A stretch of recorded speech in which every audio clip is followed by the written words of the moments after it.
And so I got this stuff here.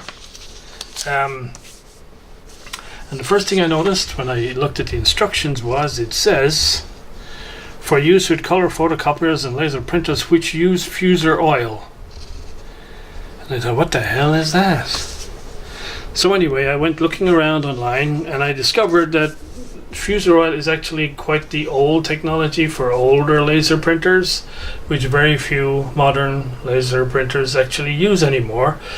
And so modern laser printers apparently operate at higher temperatures than the older ones. And so I saw various reports online, including one poor guy who said he figured he'd give this a go anyway, put it through his laser printer, and it melted and fused onto the rollers inside his printer and basically ruined his printer completely.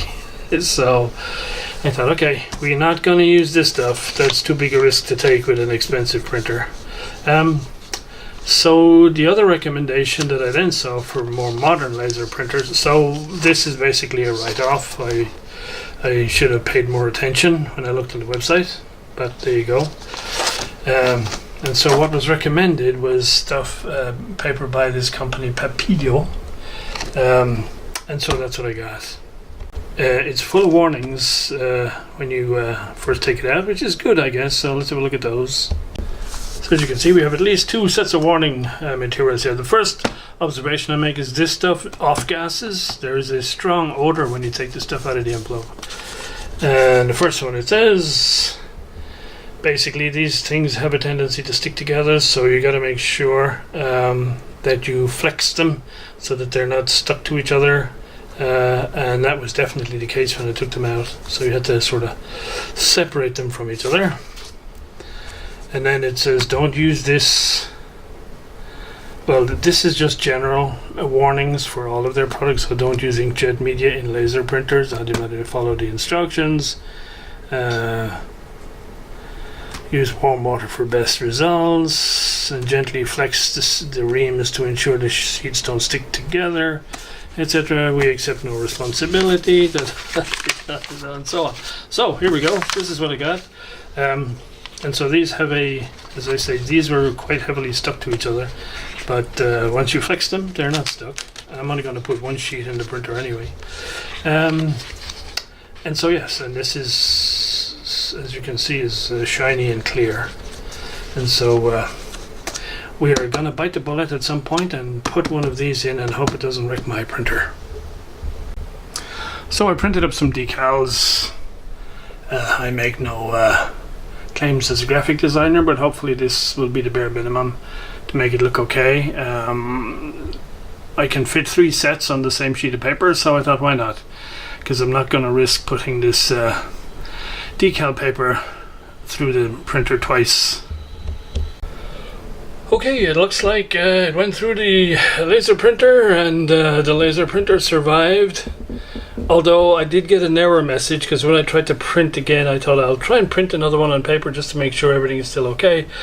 And the printer didn't respond, and so it had an error message on the printer saying, incorrect paper size detected. Please reload with the correct size paper. And so this damn printer is clever enough that it realized that I had... obviously this is a US size, which is the standard paper, whereas I'm in Europe and so mine is A4. And of course paper is wider and shorter than A4, but I trimmed it off to be the same width as A4. But damn, the printer detected the fact that it was shorter. So I just had to open the paper tray and close it up again, and we're good. So this is just for your benefit if you end up doing stuff like this yourself. But it looks like this decal paper is going to work. So what I'm going to do now is get myself a scrap piece of aluminium and see about sticking these onto it. According to the instructions, the simplest scenario is where you're just trying to put these decals onto metal, which is what I'm doing. And it says just put it in some warm water, slide it off, slide it onto the metal, and that's enough. Once you pat it down and it dries out, it's okay. And you can permanently fix it with some lacquer if you wish. So we will try some of that, and if it looks okay, we will do it on the actual device itself.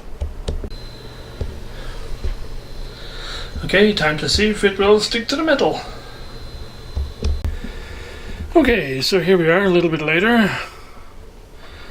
And the results are not too bad. Obviously the material itself causes a certain amount of light refraction, so the color of the aluminium seems lighter, but by getting, you know, at the right angle it goes away and so on. I originally thought I had cut the side of this cell at an incorrect angle, but I hadn't. What's actually happened, but I didn't notice it, is when I laid it down, it curled underneath.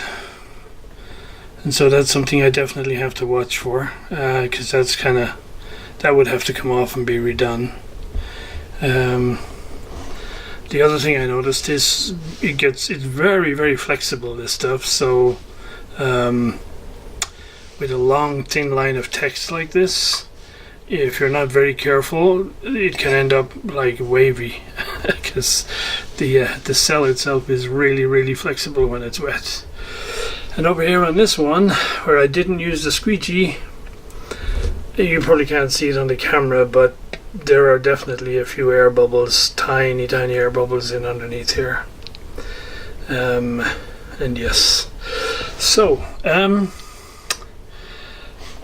I think actually as a fallback that's probably good enough. I could live with that, certainly. So it's the next day, and I have fixed the decals onto the panel. All I'm left with now is how to fix them, because I did a test in the original plate I was messing with yesterday, and you can just literally pick them up and peel them off, like kind of like some of those stickers you'd put on the windscreen of your car. So I have to fix them with something, and I wasn't very happy with any of the stuff I used yesterday, so I'm going to try a little bit of nitrocellulose lacquer on one of them and see how that goes, and if I get away with it, then I'll do it on the rest of them. Looks nice now. And there we go. I've put some of that nitrocellulose lacquer over all of the decals. It looks reasonable enough. My lacquer wasn't entirely clear. It has a slight goldish tint to it, which of course was fine for doing guitars. But anyway, we'll get it back into the system and give it a final check. Okay guys, final chapter. Here it is, all back together. So far so good. I think it looks fine, especially since I listen in the evening times and in low light like this. I think it looks fine. So what I'll try to do by way of demo, just very quickly, is I burned some YouTube music onto a CD. And the CD is on channel 5 here.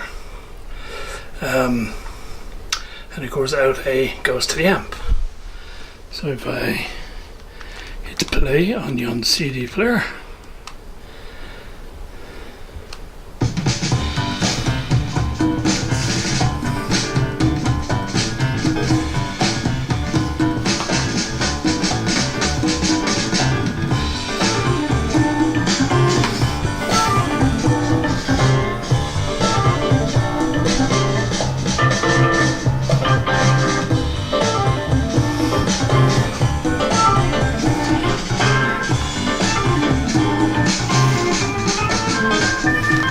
and so on and so on. So as you can see there, the VU meters are pretty much pegged.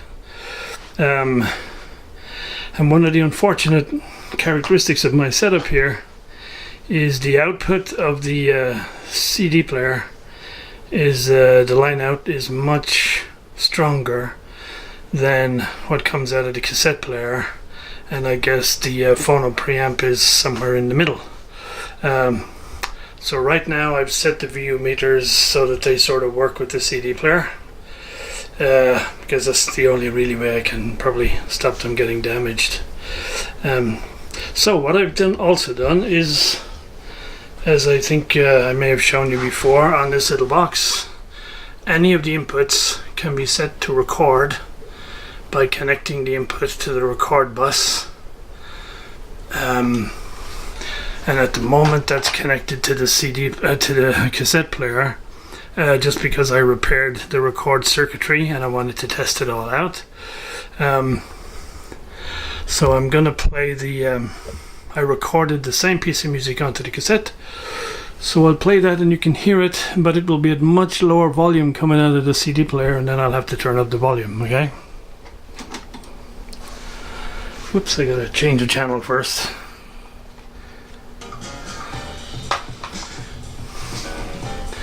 So there we go, it's playing out of this cassette player. No movement at all, hardly down here with the old VU meters. And I'll have to crank up the volume.